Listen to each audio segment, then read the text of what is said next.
السلام عليكم ورحمة الله وبركاته. إن الحمد لله والصلاة والسلام على رسول الله.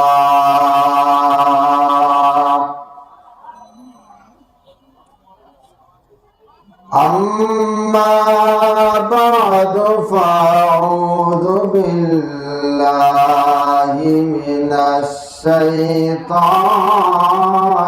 الرجيم.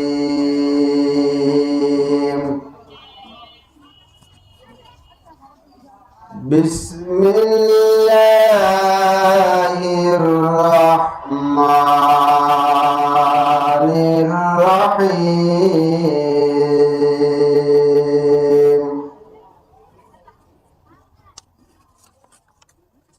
قل يا عبادي الذين أسرفوا على أنفسهم قل يا عبادي الذين أسرفوا على أنفسهم لا تقنطوا من رحمة الله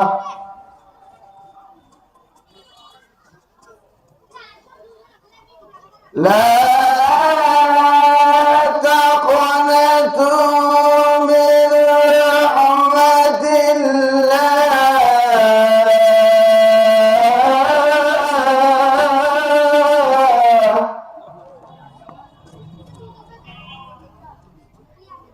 إن الله يغفر الذنوب جميعا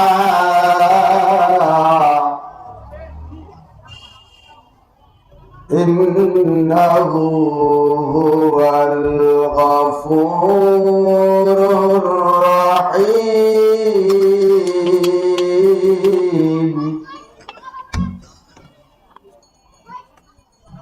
وقال النبي عليه الصلاة والسلام طوبى لمن وجد في صحيفته استغفارا كثيرا. وقال النبي عليه الصلاة والسلام في حديث أخرى التائب من الذنب كمن لا ذنب له أو كما قال عليه الصلاة والسلام. صدق الله مولانا العظيم وصدق رسوله النبي الكريم ونحن على ذلك من الشاهدين والشاكرين والحمد لله رب العالمين.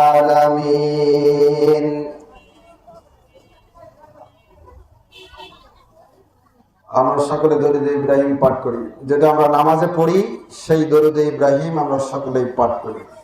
اللهم صل على محمد وعلى آل محمد كما صليت على إبراهيم وعلى آل إبراهيم إنك حميد مجيد.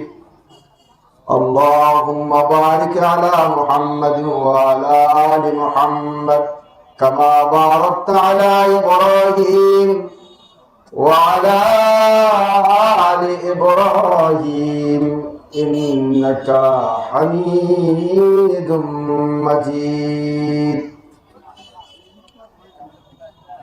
রমিয়া প্রধান তালিমুস সুন্নাহ হাফিজিয়া ও এতিমখানা মাদ্রাসা হাফেজ ছাত্রদের পাগড়ি প্রদান ও নুরানি ছাত্রদের প্রদর্শনী উপলক্ষে দ্বিতীয় বার্ষিকী ওয়াজ মাহফিলের সম্মানিত সভাপতি জনাব মোহাম্মদ আবিদ হোসেন প্রধান, সহসভাপতি জনাব মোহাম্মদ নুর আলম দুলাল, সভাপতি অত্র মাদ্রাসা,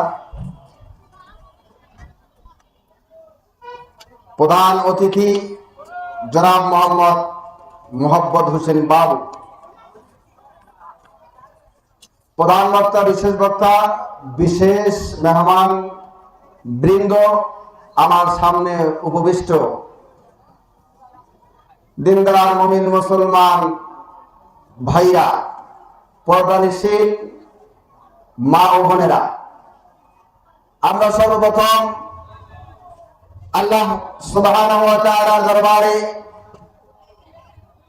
কালিমাতুশ সুজুদ, কালিমাতুশ শুকুর আদায় করি যে আল্লাহ পাক আমাদেরকে হাজারো মানুষ থেকে নির্বাচন করে ভালোবেসে মহব্বত করে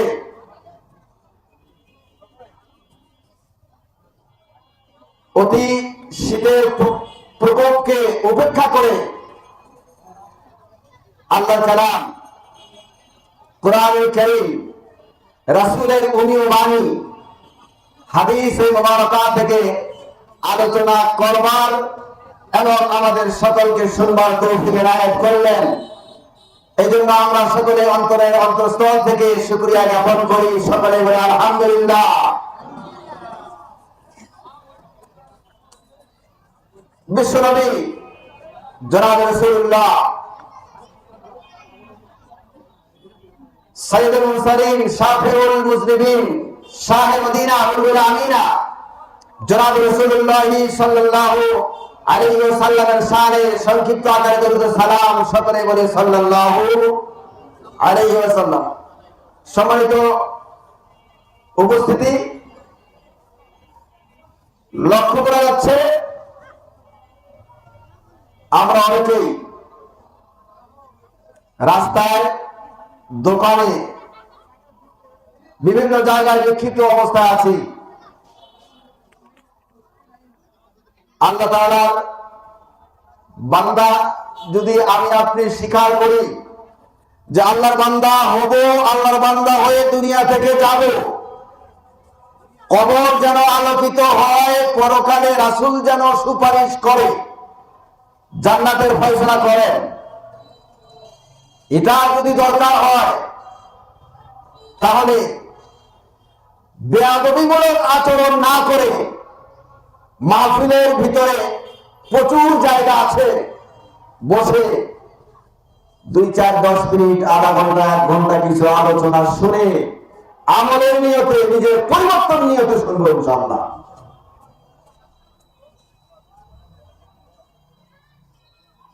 দুঃখের সাথে বলতে হয়, দীর্ঘদিন থেকে প্রচার প্রসারণা চলতেছে, মাহফিল আর গান, নৃত্য, কনসার্ট, এগুলির যদি কোথাও আয়োজন করা হয়, এত বড় লাগবে, ঠিক না? এত বড় লাগে না, দৌড় দেয়। আমরা আসছি হয়তো বা 1 কিলো, 2 কিলো, 5 কিলো, 10 কিলো, এমনও হয় 15-20 কিলো থেকেও ওগুলা দৌড় মারে। কারণটা কি? শয়তান। কারণ হচ্ছে শয়তানের কারণে। শয়তান কুমন্ত্রণা দেয়, অনেককে দিচ্ছে, এত ঠান্ডায় যাস না, সর্দি হবে, জ্বর হবে, হ্যাঁ, অসুখ হবে, যাস না। সম্মানিত ভাইরা আমার, মেইন সুইচ কার হাতে আছে? আল্লাহ রাব্বুল আলামিনের হাতে আছে। বান্দারে, তুমি যতই বাঁচতে চাও, আমি আল্লাহ তাআলার হুকুম, আমি আল্লাহ তাআলার ইবাদতে অংশগ্রহণ না করে যদি তুমি দূরে থাকো বান্দা, আমি ওষুধ দিলেও, অট্টালিকা সুদূর 5 তলা 7 তলা 10 তলা বিল্ডিং এর মধ্যে যদি তুমি ওখানে সুরক্ষিত থাকো, তারপরেও আমি আল্লাহ তাআলা চাইলে তোমার অসুখ হবে, তুমি বাঁচতে পারবে না। আর আল্লাহ যদি না দেয়, আল্লাহ যদি ভালোবাসে না দেয়, ঠান্ডার মধ্যেও অনেক বয়োজ্যেষ্ঠ মুরব্বী বাবাজিরা ফজরের নামাজের যখন আজান হয়ে যায়, আসসালাতু খায়রুম মিনান নাওম, ঘুমাইতে নামাজ উত্তম।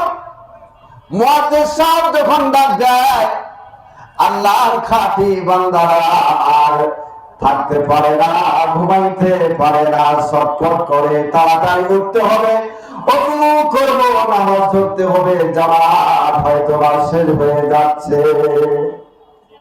আর মুনাফিক মার্কা যারা, দুর্বল বান্দার যারা, তারা বলে, শয়তান তাদেরকে বলে আরেকটু ঘুমা, আরেকটু ঘুমা, অনেক সময় আছে, অনেক সময় আছে, আরেকটু ঘুমা, আরেকটু ঘুমা। এই আরেকটু 5 মিনিট 10 মিনিট করতে করতে কোন দিক দিয়ে সূর্য উদয় হয়ে গেল, ফজরের নামাজ চলে গেল। এমন হয় না? হয় না? হয় না? এমন হয় কিনা? হয়। কিন্তু আল্লাহ রাসূল কি বলেন? ইমানদার কারা?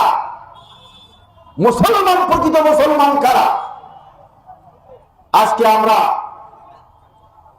এখানে আশপাশের লোকজন যদি এখানে আমরা আসতাম, এই প্যান্ডেলে জায়গা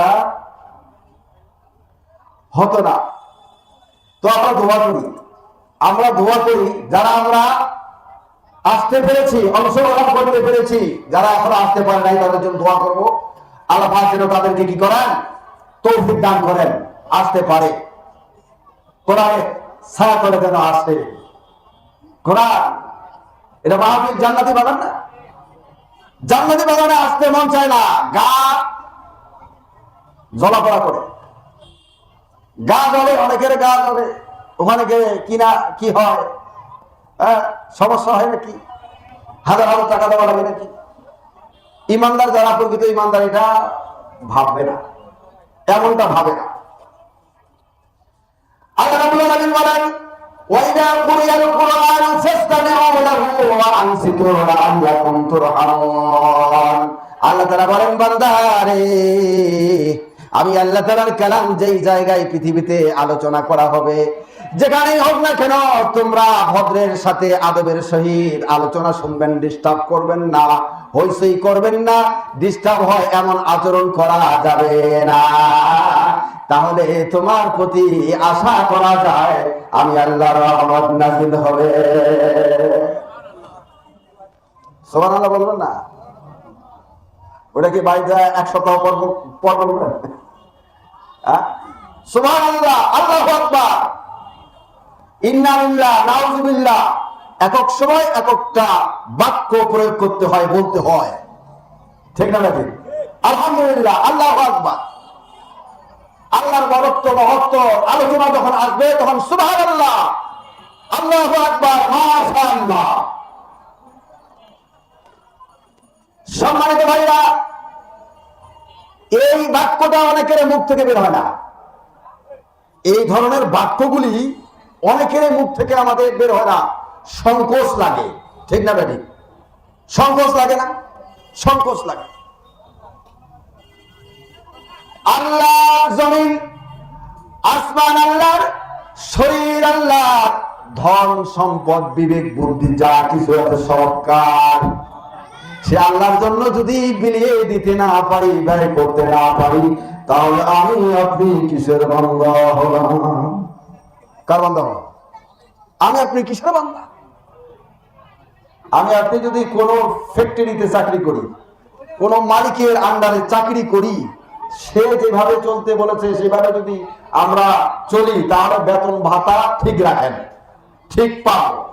আর যদি না মানি, মালিকের ফ্যাক্টরিওয়ালার কথা যদি আমি আপনি না মানি, আবার যদি বলি চাকরি করতেছি, মানতেছি না, আবার বলি চাকরি করতেছি, সময় মতো বেতন ভাতা বোনাস দিতে হবে, না হলে আন্দোলন। তার চাকরি থাকবে? তার চাকরি থাকে? তার চাকরি থাকে না। একজন মানুষ আরেকজন মানুষের কতটুকু উপকার করতে পারে বলেন তো দেখি? হ্যাঁ, কতটুকু উপকার করতে পারে? 200-400 টাকা দিয়ে, 500 টাকা দিয়ে, 1000 টাকা দিয়ে, 2-4-5 কেজি চাল দিয়ে, 1 মণ ধান দিয়ে, এই তো নাকি? একটা হাত নষ্ট হয়ে গেলে আরেকজনের হাত আপনাকে দিবে? পা নষ্ট হয়ে গেলে আরেকজনের পা আপনাকে লাগাইতে দিবে? কিডনি নষ্ট হলে আরেকজনের কিডনি আপনাকে দিবে? দিবে না। আপনাকে দিবে? দিবে না। সামান্য যদি বাজারে কোথাও মারামারি হয় বা ঝড় বৃষ্টির দিন তো আসতেছে সামনে, ঝড় বৃষ্টি যদি কঠিন আকারে দেখা দেয়, ঝড় হয়, বৃষ্টি হয়, ঘর দুয়ার ভাঙতে শুরু করে, তাহলে বাবা মা তো বাড়িতে থাকেন, সন্তানকে কোলে নিয়ে থাকেন, সেই বাবা মা কোথায় দৌড় দিবে? সরকারের সন্তানের কি করে না? খেয়াল করে? করে না। সামান্য বিপদের বেলায়, বিপদের সময় যদি বাবা সন্তানের লক্ষ্য না করে, যেই বাবা মা সন্তানের জন্য সারা জীবন কেটে দেয়, অনেক কষ্ট করে খায় না, না খেয়ে আয় উপার্জনে লিপ্ত হয়ে যায়, সকালবেলায় যায়, 12টা-1টার দিকে বাড়িতে আসে, এমন আছে না নাই? এমন আছে। সকালবেলায় চলে যায়, শুধুমাত্র নাস্তা খেয়ে, চা খেয়ে বাড়ির থেকে উপার্জনের তাগিদে চলে গেল বাবা।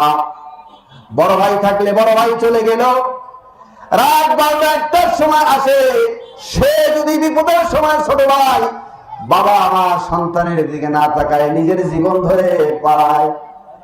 ও মুসলমান ইমানদার ভাই রে, পরকালে হাসরের ময়দানে যখন বিচার শুরু হয়ে যাবে, হাসরের ময়দানে যখন বিচার কার্য শুরু হবে, কোন নবী বলতে পারবে না আল্লাহ বান্দাদের কষ্ট হচ্ছে, তাড়াতাড়ি বিদায় দিয়ে দেন।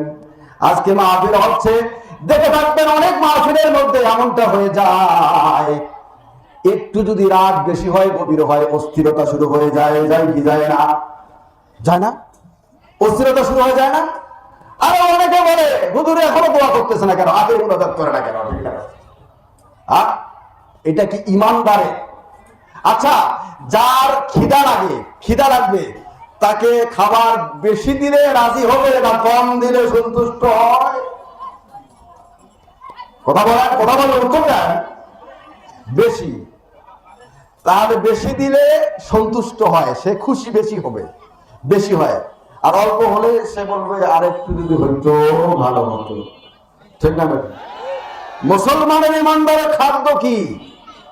ওই বাজারে বসে গীবত, শিকায়েত, পরনিন্দা, কাকে কিভাবে ঠকানো যায়, মানে বিশৃঙ্খলা করা যায়, হ্যাঁ, হট্টগোল করা যায়, কার সম্পদ লুণ্ঠন করা যায় কিভাবে, ক্রিমিনালি বুদ্ধি কে কার কাছ থেকে পাওয়া যায়, এগুলির দ্বারাই কি মুসলমানের খাদ্য, অর্থাৎ রুহের খাদ্য হয় না? রুহ নষ্ট হয়ে যায়, আত্মা কি হয়ে যায়? নষ্ট হয় না? তাহলে মুসলমানের খাদ্য কি? রুহের খাদ্য কি? কি খাদ্য? আল্লাহর কালাম। আল্লাহর কালাম হচ্ছে মুসলমানদের, ইমানদারদের জন্য রুহের খাদ্য। প্রত্যেকটা জিনিসের খাদ্য লাগে, শরীর বাঁচতে হলেও খাদ্য খেতে হয়, যেটা আমরা খাচ্ছি। আর রুহটাকে, ও মুসলমান আমার আপনার ভালো করে শুনবেন, মনোযোগ দিয়ে কথাগুলি শুনবেন, এই রুহটাকে বাঁচাইতে হইলে, সুস্থ রাখতে হইলে, সবল রাখতে হইলে, শক্তিশালী করতে হলে খাদ্য দেওয়া লাগবে। ঠিক না দাদা? আমার কথা নয়, আল্লাহ রাসূল হাদিস শরীফের মধ্যে বলেছে, কুল্লু কালাম ইবনে আদম আলাইহি লা লাহু ইল্লা আমরুন বিল মা'রুফ ওয়া নাহয়ুল মুনকার আও যিকরুল্লাহি আকবার। প্রত্যেকটা বনি আদমের কথা তার বিপক্ষে যাবে, কাল কিয়ামতের ময়দানে তাকে জাহান্নামে নিয়ে যাওয়ার জন্য কোন কোন কথা আছে, যথেষ্ট হতে পারে। আছে না নাই? এই জন্য আল্লাহ রাসূল বলেছেন, তিন প্রকার কথা তার সপক্ষে সুপারিশ করে জান্নাতে নিয়ে যাওয়ার চেষ্টা করবে। এক কথা হচ্ছে আমরু বিল মারুফ, সৎ কাজের আদেশ যদি করে থাকে, অসৎ কাজের যদি সে কি করে থাকে, নিষেধ করে থাকে, আর জিকিরুল্লাহ, আল্লাহর জিকির করে থাকে। এই তিন শ্রেণীর কথা তার পক্ষে যাবে, তার বাঁচাবে, পরকালে কবরে বাঁচাবে, পুলসাতে বাঁচাবে, হাসরের ময়দানে বাঁচাবে, মিজানের পাল্লায় বাঁচাবে। এক পর্যায়ে জান্নাতে নিয়ে যাওয়ার জন্য ওসিলা হতে পারে। জিকির করেন লা ইলাহা, অন্তরে খাদ্য দেন, অন্তরে খাদ্য দেন, জিকির করেন লা ইলাহা, লা ইলাহা ইল্লাল্লাহু, লা ইলাহা, লা ইলাহা ইল্লাল্লাহ, লা ইলাহা,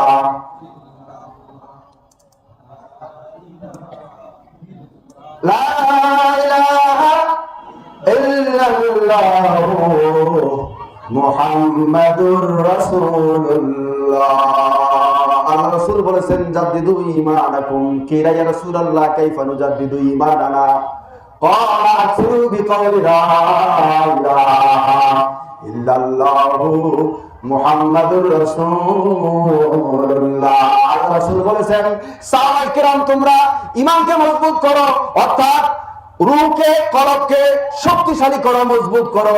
সাহাবায়ে কেরাম বললেন, ইয়া রাসূলুল্লাহ কিভাবে অন্তর কলব মজবুত হয়, শক্তিশালী হয়, ঈমান মজবুত হয়? আল্লাহ রাসূল বললেন, আকসিরু বিল কাউলি লা ইলাহা ইল্লাল্লাহু মুহাম্মাদুর রাসূলুল্লাহ। জিকির বেশি বেশি করলে কি হয়?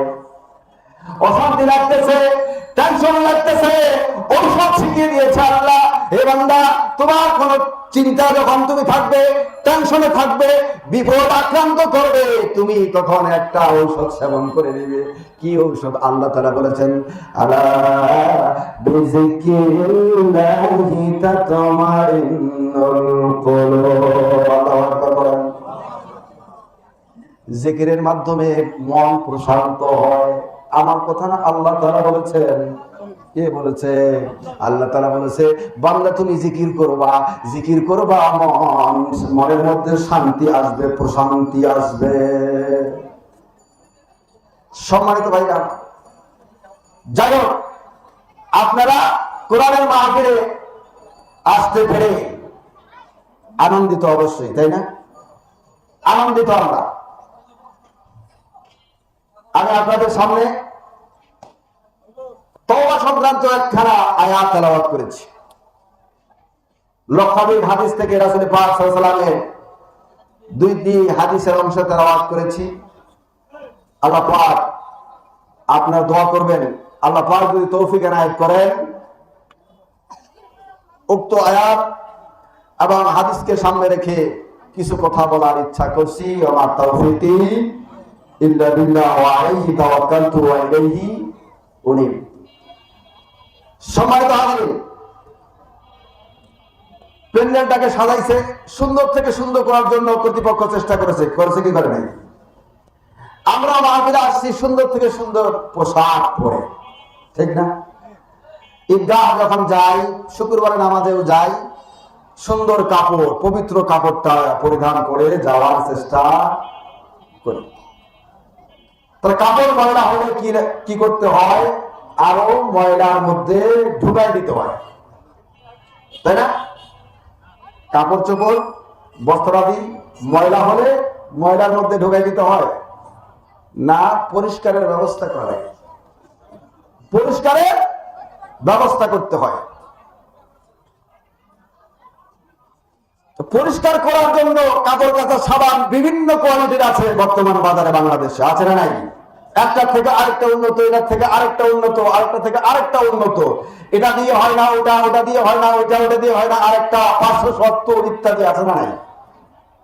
তারপরও কি হতে হবে? আমার আপনার কাপড়টা পরিষ্কার করতে হবে, পরিষ্কার করা লাগবে, ঠিক না? আচ্ছা, কাপড়টা যদি আমার আপনার অপবিত্র না হয়, পবিত্র হয়, ময়লাযুক্ত হোক, এটা দিয়ে নামাজ পড়লে, ঈদগাহ গেলে, হজ করতে গেলে আল্লাহ কবুল করবেন না।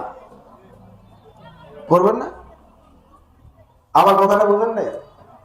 কাপড় যদি পবিত্র হয়, ময়লাযুক্ত হোক, কিন্তু কাপড় পবিত্র, এই কাপড় পরিধান করে আমি আপনি যদি নামাজ পড়ি, মসজিদে যাই, ঈদগাহ যাই, হজ করতে যাই, ইবাদত বندگی করি, তো আল্লাহ কবুল করবে মনে হয়? করবে না? করবে। আল্লাহ কবুল করবেন। কেন? আল্লাহ চায় পবিত্র।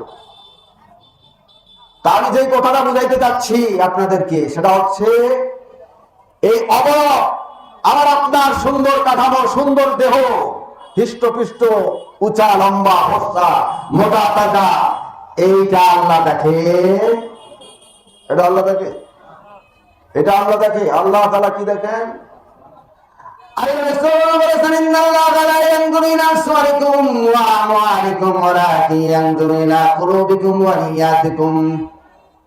বান্দারে, তোমাদের চেহারা আমি আল্লাহ তাআলা চাই না, তোমার বিবেক চাই না, দিমাগ চাই না, ব্রেন কার বেশি কার কম এটা দেখি না, এটা আমার কাছে প্রিয় নয়। আমি আল্লাহ তাআলা কার সম্পদ বেশি, কার সম্পদ কম, এইটার দিকেও আমি আল্লাহ তাকাই না। সম্পদশালীকে আমি আল্লাহ ভালোবাসবো, যার সম্পদ নাই তাকে ভালোবাসবো না, এমনটা নয়। আল্লাহ তাআলা বলেন, ওয়ালাকিন ইয়ানজুরু ইলা কুলুবিকুম আউলিয়াতিকুম। আল্লাহ তাআলা বলে, আমি আল্লাহ তাআলা তোমার অন্তর দেখি, অন্তরের খুলুসিয়াত দেখি, আন্তরিকতা দেখি রে বান্দা।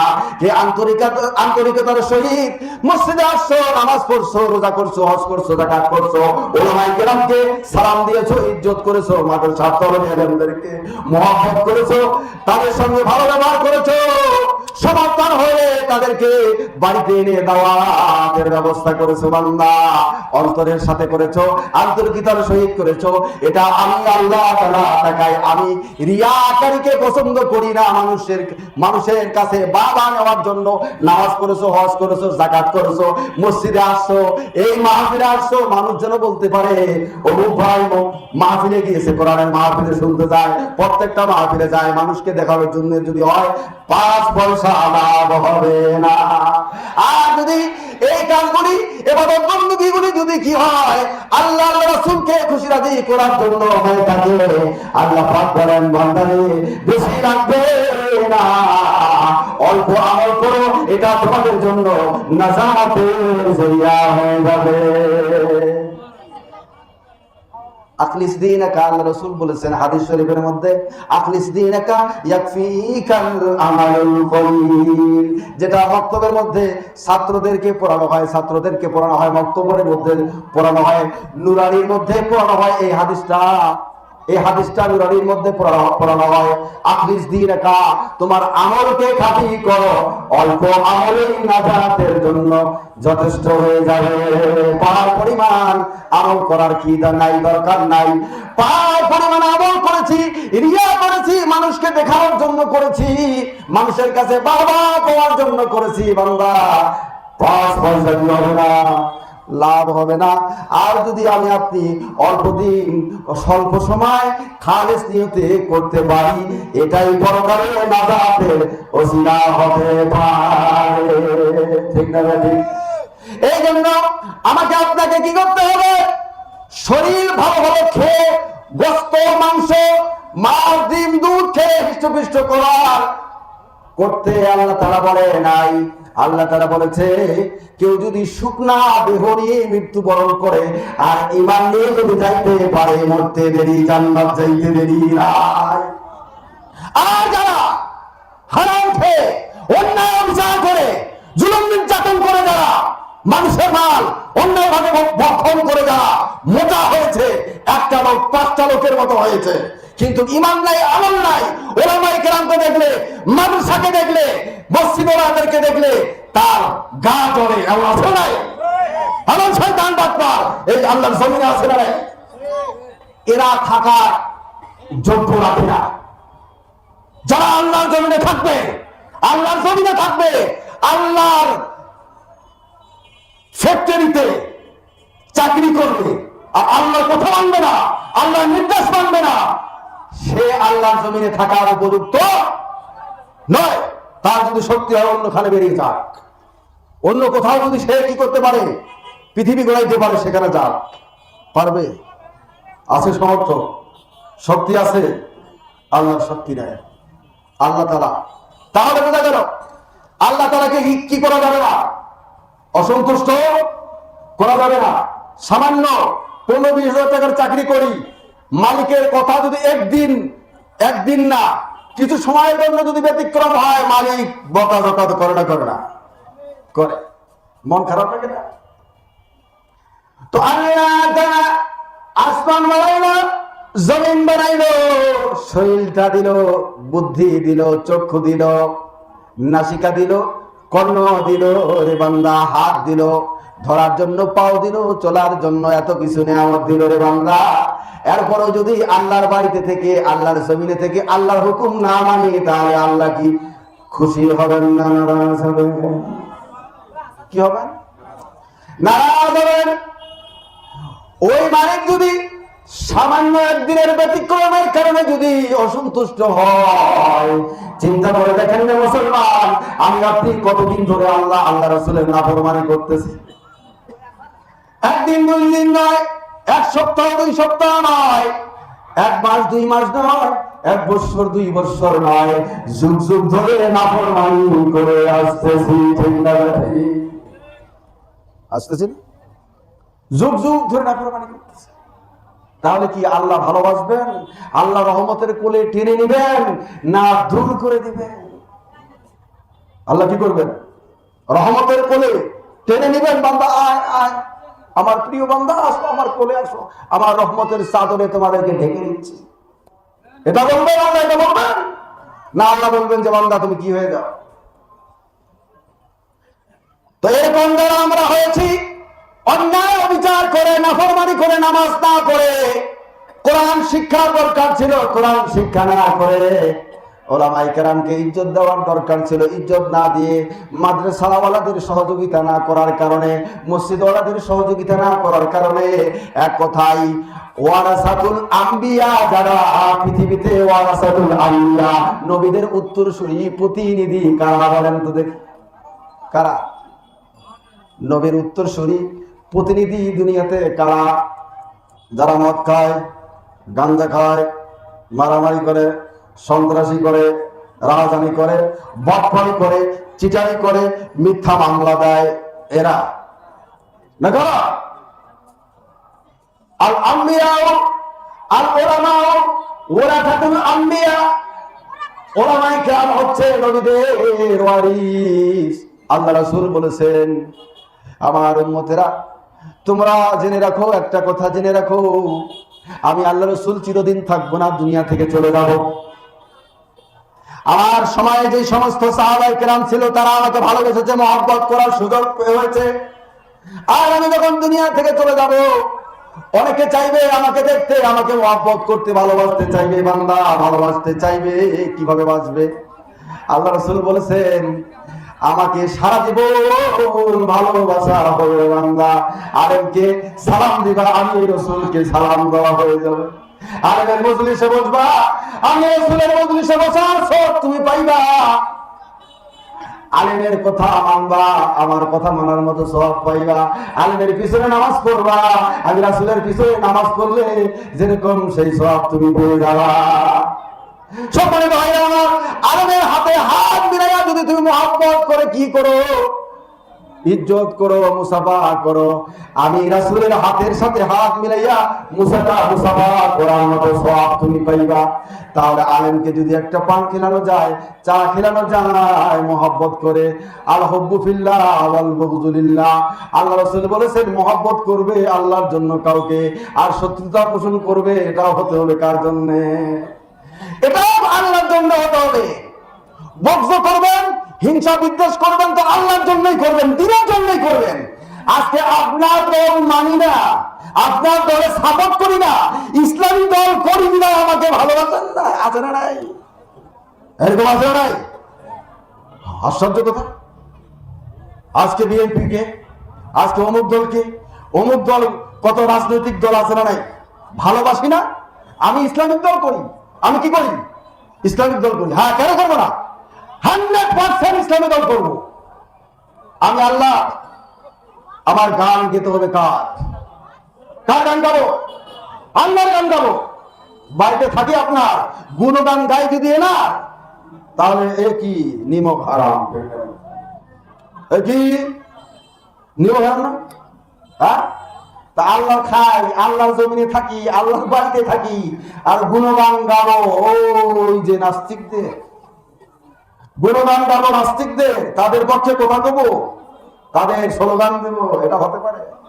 এটা কি মুসলমানের কাজ হতে পারে? এটা আদৌ মুসলমানের কাজ হতে পারে না। একটা ইমানদার, খাঁটি ইমানদার মুমিন মুসলমান এই কাজ করতে পারে না, এটাকে সমর্থন করতে পারে না। সে মুসলমান, ইসলাম তার ধর্ম, মুসলমান হয়েছে, ইমান এনেছে, আল্লাহর বিধান প্রতিষ্ঠার জন্য সে চেষ্টা করে যাবে। আল্লাহর জমিনে আল্লাহর বিধান প্রতিষ্ঠা করতে হবে। আরেকটা জিনিস আমরা ভুল বুঝি, জিহাদ আর সন্ত্রাস। জিহাদ আর সন্ত্রাস, সন্ত্রাস এক জিনিস, জিহাদ আরেক জিনিস। সন্ত্রাস এটা হারাম, এটা অবৈধ, এটা ইসলাম অনুমোদন দেয় না। আর জিহাদ এটা সুন্নত, ওয়াজিব, মুস্তাহাব না ফরজ? জিহাদ কি? ফরজ। ওয়াজাহিদু ফিল্লাহি হাক্কা জিহাদি واجتباكم وما جعل عليكم في الدين من حرج ملة أبيكم إبراهيم। الله أكبر। জোরে আল্লাহু আকবার। ভয় আছে? আর কি ভয় আছে নাকি? আর ভয় নাই, ওইটা বলা যাবে না। অনেকে খারাপ মনে করে। হুজুর এই বিষয়ে আলোচনা করবেন না, যায় পালাইছে, কুদি গেছে। ওই বিষয়ে কথা বলবেন না। কেন কথা বলবেন না জানেন? কেন? ওই বিষয়ে কথা বলে কারো অন্তর জ্বালা পড়া শুরু হয়ে যায়।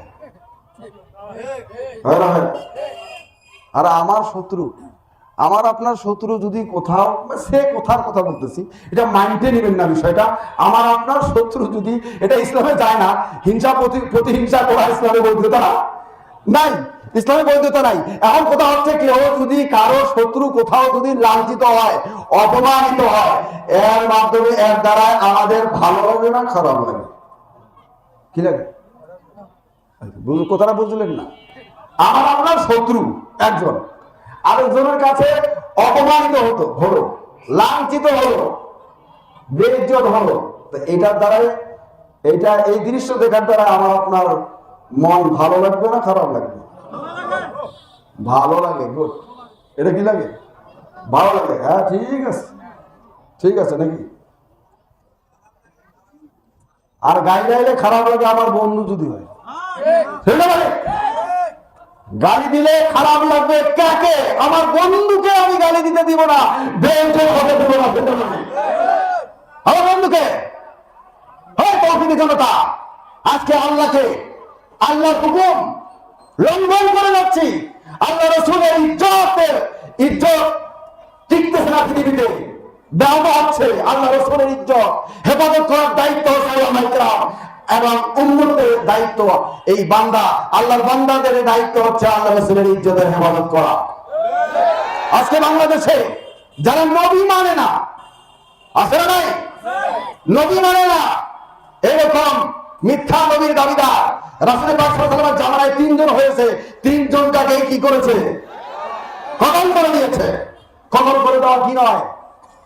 গুনার কাজ নয়, গুনাহ এটা সওয়াবের কাজ। এটা কিসের কাজ? সওয়াবের কাজ। আজকে বাংলাদেশ সহ পাকিস্তান, ভারত, অন্যান্য দেশে, মিশর, আরো অনেক দেশে খতমে নবুয়ত, শেষ নবী আমাদের নবী মুহাম্মদ সাল্লাল্লাহু আলাইহি ওয়াসাল্লামকে যারা মানে না, তারা মুসলমান না মুনাফিক। মুনাফিক না মুসলমান? আল্লাহ তাআলা বলেন, ইন্নাল মুনাফিকিনা ফিদ দারকিল আসফালি মিনান নার। মুনাফিক যারা, তাদের স্থান কোথায়? কাফেরদের স্থান যেখানে হবে তার নিচে হবে মুনাফিকদের স্থান। আজকে যারা আমরা আল্লাহর জন্য বলবো, কারো কাছে বাবা নেওয়ার জন্য বলি না, বলা যাবে না। আল্লাহ তাআলার জন্য বলবো, ইসলামের স্বার্থে, দ্বীনের স্বার্থেই বলবো। যারা ইসলামের বিরোধিতা করবেন, শত্রুতা পোষণ করবেন, মাথা চাড়া দিয়েন না। আপনি বাড়াবাড়ি করবেন না, মাথা তৌহিদি জনতা ভেঙে দিয়ে দিবেন। ঠিক না বেটি? তৌহিদি জনতা মাথা ভেঙে দিবে। আগের ইতিহাস থেকে আল্লাহ তাআলা বলেছেন, ফিরআউন, নমরুদ, হামান, আগের যে নবীদের, বিভিন্ন নবীর যুগে বিভিন্ন স্বৈরাচার এরকম ছিল, তাদের যে ইস্তেনাবুদ করেছে, এখান থেকে যদি শিক্ষা না নেয় তাহলে আমাদের অবস্থা কি হয়ে যাবে? খারাপ হবে না? হবে না? এই জন্য অতীতের থেকে কি নিতে হবে? শিক্ষা নিতে হবে। তাহলেই আমাদের পরকাল এবং ভবিষ্যৎ উজ্জ্বল হবে। ঠিক না ঠিক? আর যদি শিক্ষা না নেয় তাহলে ভবিষ্যৎ এবং আগামীকাল, আগামী দিনে আমাদের মঙ্গল হবে না, অমঙ্গল হতে পারে। অমঙ্গল হবে বলবো না, অমঙ্গল হবে বলবো না, হতে পারে, অমঙ্গল হতে পারে। এই জন্য সম্মানিত ভাইরা, কোরআনের বিরোধিতা করবেন না। কোরআনের প্রতিষ্ঠানের উপর সাহায্য করার, সুদৃষ্টি রাখার মতো যদি আমার আপনার সমর্থন হয়, রাখবেন। বিদ্বেষ করবেন না, হিংসা করবেন না, প্রতিষ্ঠান ধ্বংস হয়ে যাক। কেন? অনেক লোককে দেখা যায় আলেম ওলামার সম্মান ইজ্জতকে দেখতে পায় না। ঠিক না বেটি? আরে হুজুরকে এত সম্মান করে, আরে এত ভালোবাসে, আমাদের তো ভালোবাসা নাই। কেউ আমাদের ভালোবাসে না, সালাম দেয় না, পান খাওয়ায় না, চা খাওয়ায় না, দাওয়াত দিয়ে খাওয়ায় না। হুজুরদেরকে কেন খাওয়ায়? আল্লাহ তাআলা বলেন, বান্দা, ওই পৃথিবীর ওই বান্দা আমি আল্লাহকে ভালোবাসে, এই জন্য ঘোষণা দিয়ে দে, পৃথিবীবাসীকে ঘোষণা দিয়ে দে। আল্লাহ তাআলা ফেরেশতাদেরকে বলে, পৃথিবীবাসীদেরকে ঘোষণা দিয়ে দাও, ওই বান্দাকে যেন সবাই ভালোবাসে। ওই বান্দাকে যেন কি বাসে? সবাই ভালোবাসে। এই জন্য ভালোবাসে।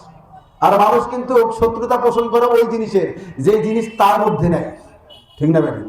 এটা একটা আরবি প্রবাদ, আমরা আরবি সাহিত্যের মধ্যে পড়েছি। মানুষ ওই জিনিসের শত্রু যে জিনিস সে জানে না, যে জিনিস সে জানে না।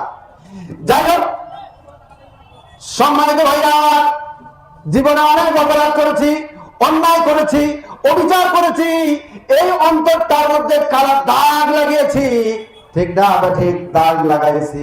কালো দাগ নিয়ে মৃত্যুবরণ করলে পরকালে গেলে হাসর নাসর ঠিক হবে না, ভালো হবে না। কবরে ভালো মতো থাকা যাবে না, শান্তি করে কবরে থাকা যাবে না। দাগটা মোচন করে যেতে হবে। কিভাবে বুঝবেন? আল্লাহ তাআলা বলে, এ বান্দা, তোমরা যারা এরকম অন্যায় করে, অবিচার করে, কোরআনের বিরোধিতা করে, উলামায়ে কেরামের বিরোধিতা করে, ইসলামের বিরোধিতা করে, নামাজ না পড়ে, সুদ খেয়ে, ঘুষ খেয়ে যারা অন্তরকে অসন্তুষ্ট করেছো, খারাপ করে দিয়েছো, তোমরা কি করবা? তোমরা এখন বিভ্রান্তের মধ্যে পড়ে আছো, দ্বিধাদ্বন্দ্বের মধ্যে পড়ে আছো। রে বান্দা, কি করবা? এত গুনাহ করেছি, এত নাফরমানি করেছি, খুন করেছি, জিনা করেছি, শিরক করেছি, অন্যায় অবিচার করেছি, অনেক প্রকার নাফরমানি করেছি, গুনার শেষ নাই। এমন বান্দা বাংলাদেশে, পৃথিবীতে আছে না? নাই? অবশ্যই আছে। এখন কি করব? নামাজ তো পড়ি না, মসজিদের বারান্দা পর্যন্ত যাই নাই, কোনদিন মসজিদের ভিতরে ডান পাটা পর্যন্ত ঢুকাই নাই। আল্লাহ, আমি যে গুনাহ করেছি আমার তো কোনো কিনাই বাঁচার উপায় নাই। এমন বান্দা আছে না? নাই? অনেক বান্দা আছে, সে মসজিদের কাছে আসতে চায় না, নামাজের কাছে আসতে চায় না, ভালো হইতে চায় না। এমন বান্দাদেরকে, সর্বস্তরের পাপীদেরকে, গুনাহগারদেরকে আল্লাহ তাআলা দিয়ালেন, কুল্লা ইবাদিয়াল্লাযীনা আসরাফু আলা আনফুসিহিম লা তাকনাতু মির রাহমাতিল্লাহ ইন্নাল্লাহা ইয়াগফিরুয যুনুবা জামিআ ইন্নাহু হুয়াল গফুরুর রহিম। আল্লাহ তাআলা বলেন, হে নবী, আপনি জানিয়ে দেন তোমার বান্দাদের, আমার বান্দাকে, তোমার উম্মতদেরকে জানিয়ে দেন এই কথা, পৃথিবীবাসীদেরকে জানিয়ে দেন, যারা অন্যায় অবিচার করেছে, নাফরমানি করেছে, গুনাহ করেছে, রে বান্দা, তোমরা নিজেদের উপর জুলুম অত্যাচার করেছো, অন্তরে দাগ লাগিয়েছো রে বান্দা, দাগ পরিষ্কার করে আমি আল্লাহ তাআলার দরবারে আসতে হবে, মৃত্যুবরণ করতে হবে। আল্লাহ তাআলা অন্য আয়াতের মধ্যে বলেছেন, ওয়ালা তামুতুন্না ইল্লা ওয়া আনতুম মুসলিমুন। মুসলমানের মতো মুসলমান না হইয়া আমার দরবারে আসো না, কবরে আসো না। মুসলমানের মতো মুসলমান কি আমরা হতে পেরেছি? মুসলমানের মতো মুসলমান হতে পারছি? মুসলমান কাকে বলে? সব বিষয়ে আল্লাহর সব হুকুমের সামনে নির্দ্বিধায় মাথা নত করে মেনে নেওয়া, স্বীকার করার নাম মুসলমান। আজ ঘুষের কথা কইলে হুজুর বলেন না তো ওই কথা সাবজেক্ট বাদ দেন, সুদের কথা কইলে হুজুর ওই সাবজেক্ট বাদ দেন, আছে না? না, যারা সুদ ঘুষের সঙ্গে জড়িত, আল্লাহ তাআলা বলে যারা সুদ ঘুষের ওয়াজ শোনার পরেও, সুদ ঘুষের আলোচনা এটা যে হারাম শোনার পরেও যারা করবে, এর মধ্যে জড়িত থাকবে, সে যেন আল্লাহ রাসূলের সঙ্গে যুদ্ধ করার জন্য প্রস্তুতি নিচ্ছে। তো আল্লাহ রাসূলের সাথে যুদ্ধ করে কে টিকছে এই যাবত পৃথিবীতে? আল্লাহ রাসূলের সঙ্গে যুদ্ধ করে পৃথিবীর সূচনা লগ্ন থেকে এ যাবত কে টিকছে? কেউ টিকতে পারছে? তো পারবেও না, কেউ টিকতে পারবে না। এই জন্য আল্লাহর হুকুমগুলিকে, আল্লাহর বিধান, হুকুম আকামকে একান্ত চিত্তে আমাদের মেনে নেওয়া দরকার, ঠিক না?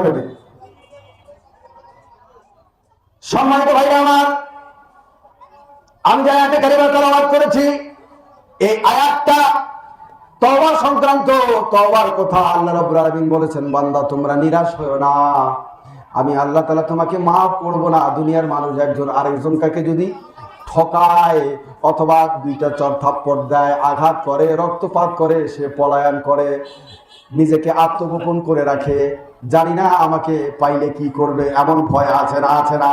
এমন ভয় আছে। আল্লাহ তাআলা বলে, বান্দা তোমরা যারা অনেক গুনাহ করেছো, জেনা করেছো, নাফরমানি করেছো, শিরক করেছো, বিদআত করেছো, নামাজ পড়ো নাই, রোজা রাখো নাই, হজ করো নাই, যাকাত দাও নাই, হজ করো নাই, যাকাত দাও নাই, আমি আল্লাহ তাআলার রাস্তায় ব্যয় করার সামর্থ্য থাকা সত্ত্বেও তোমরা ব্যয় করো নাই, এক কথায় যারা গুনাহ করেছো, আমি আল্লাহ তাআলার কাছে তোমরা ফিরে আসো, আমি আল্লাহর রহমত থেকে তোমরা নিরাশ হয়ো না।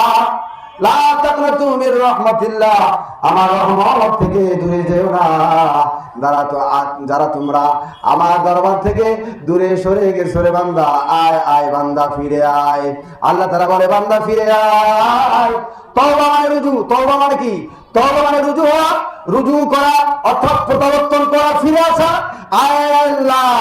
আল্লাহ তাআলা বলে, বান্দা রে ফিরে আয়, খাটি দিলে তওবা কর, আমি আল্লাহ তাআলার কাছে মাপ চা, ভবিষ্যতে আর এই গুনাহ করবি না, এখন এই গুনাহ ছেড়ে দে, ভবিষ্যতে আর করবি না, অনুতপ্ত হো, অনুশোচনা কর, একটু অনুনাজারি কর, ক্রন্দন কর, কান্নাকাটি কর। আল্লাহ তাআলা বলে, তওবা করতে দেরি, বান্দাকে গুনাহ মাফ করতে আমি দেরি করব না, বান্দার গুনাহ মাফ করতে দেরি করব না। এই আয়াতখানা ব্যাপক আয়াত। আল্লাহ রাব্বুল আলামিন কোরআনের বিভিন্ন জায়গায় বিভিন্ন ভাবে গুনাহগার ইমানদারকে কোন সময় আহ্বান করেছে তওবার জন্য, কোথাও কাফেরদের মুনাফিকদেরকে আহ্বান করেছে তওবা করার জন্য। বান্দা ফিরে আয়, আমি আল্লাহর দরবারে ফিরে আয়, তওবা কর, অনুশোচনা কর, একটু হাত দুখানা আমি আল্লাহ তাআলার দরবারে পেতে দে, বাড়িয়ে দে, আমি আল্লাহ তাআলা তোমাদের জিন্দেগির সমস্ত গুনাহগুলি মাফ করে দেব। লা তাকনাতু মির রাহমাতিল্লাহ, কারণ ইন্নাল্লাহা ইয়াগফিরুয যুনুবা জামিআ, আল্লাহ সমস্ত গুনাহ মাফ করে দেন, আল্লাহর কিছু কোনো প্রকার কষ্ট হয় না। তামাম জিন্দেগির গুনাহ যদি মাফ করে দেন, আল্লাহর কোনো কি নাই সমস্যা নাই। কোনো ব্যক্তি এমন নাই আল্লাহর দরবারে আপিল করবে, আল্লাহ অমুক বান্দাকে কেন বেকসুর খালাস দিয়ে দিলেন। করবে? আপিল করবে আল্লাহ দরবারে? আছে ক্ষমতা কারো? কারো ক্ষমতা নাই। তো ব্যাপক আশাবাহী এই আয়াত পাপীদের নৈরাশ্যের আধারে প্রদীপ, আশার প্রদীপ জ্বালিয়েছে এই আয়াতখানা। আমি আপনাদের সামনে তেলাওয়াত করেছি। এই বিষয়টা একটা ঘটনা থেকে সূরাতুন নিসা 116 নম্বর আয়াতে আল্লাহ রাব্বুল আলামিন বলেছেন। এরপরে ধাপে ধাপে এই আয়াত নাজিল করে দিলেন। ওয়াসিকে আশার বাণী একের পর এক শুনিয়ে যাচ্ছেন, শোনায় দিচ্ছেন, ওয়াসিকে শোনায় দিচ্ছেন। ওয়াসি রে, এ ওয়াসি, আল্লাহ তাআলা নাজিল করেছে, আল্লাহ তাআলা বলেছে আল্লাহ তাআলার সঙ্গে যদি কেউ শিরিক না করে, শিরিক যদি না করে তাহলে সব গুনাহ আল্লাহ মাফ করবেন, শিরিক গুনাহ মাফ করবেন না। আল্লাহ তাআলা কি করেন? আল্লাহ তাআলা চাইলে সব গুনাহ মাফ করতে পারে, কিন্তু কি মাফ করবেন না? আল্লাহ খাওয়ায় না, মানুষ খাওয়ায়। আল্লাহ রিজিক দেয় না, চাকরি রিজিক দেয়, অফিসের কাজ করে রিজিক দেয় না আল্লাহ দেয়? গার্মেন্টসে কাজ করে বিধায় আমি চলতেছি।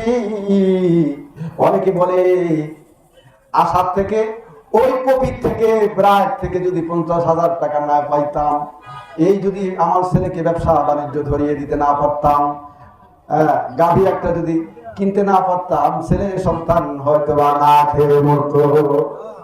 আছে না নাই? তো আল্লাহর উপর আস্থা রাখলো না, ব্যক্তি মাখলুকের উপর আস্থা রাখলো। এটাও এক প্রকার শিরক। এটাও কি এক প্রকার শিরক।